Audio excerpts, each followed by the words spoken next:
तर धर्मेंद्र प्रधान यांचा राजीनामा घ्या अशी मागणी पुन्हा एकदा नाना पटोले यांनी केली आहे। वळत पुढच्या बातमीकडे पोलीस उपायुक्त महेंद्र पंडित आणि उपायुक्त जयंत मीना राज ठाकरे यांच्या भेटीला निघालेत। उद्या होणाऱ्या मोर्चाच्या पार्श्वभूमीवर ही बैठक होती आहे। अद्याप सुद्धा पोलीस प्रशासनाकडून या मोर्चाला परवानगी मिळालेली नाहीये, त्यामुळे आज परवानगी मिळणार का हे पाहणं महत्त्वाचं राहणार आहे। इकडे पाहतोय राज ठाकरे पदाधिकाऱ्यांची बैठक घेत आहेत, तर तिकडे पोलीस उपायुक्त महेंद्र पंडित आणि उपायुक्त जयंत मीना हे राज ठाकरेंच्या भेटीला पोहोचलेत। उद्या जो संयुक्त मोर्चा निघणार आहे, ठाकरे बंधूंचा मोर्चा निघतोय, या संदर्भात ही बैठक होते आहे।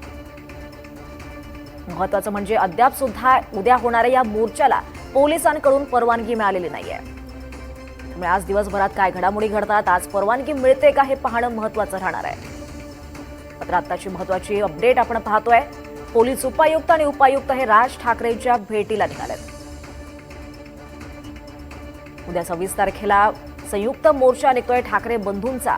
विद्यार्थ्यांच्या पाठिंब्यासाठी हा मोर्चा निघणार आहे। ठाकरे बंधू आता विद्यार्थ्यांच्या पाठिंब्यासाठी रस्त्यावर उतरतायत आणि या मोर्चाच्या पार्श्वभूमीवरच राज ठाकरेंची ही बैठक बोलावण्यात आली आहे। पदाधिकाऱ्यांची राज ठाकरेंनी बैठक बोलावली आहे। सध्या ही बैठक सुरू आहे आणि तिकडे पोलीस उपायुक्तांनी या संदर्भात अधिक माहिती घेऊयात आमचे प्रतिनिधी ऋतिक गणकवार यांच्याकडून। ऋतिक, का अधिकचे अपडेट्स?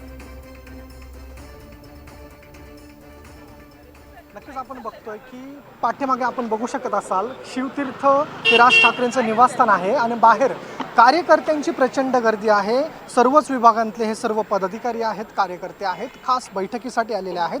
उद्या हा जो मोर्चा निघतोय दोन्ही ठाकरे बंधूंचा, झेंझींना घेऊन हा मोर्चा निघतोय आणि या मोर्चाच्याच नियोजनासाठी हे सर्व पदाधिकारी या ठिकाणी दाखल झालेले आहेत।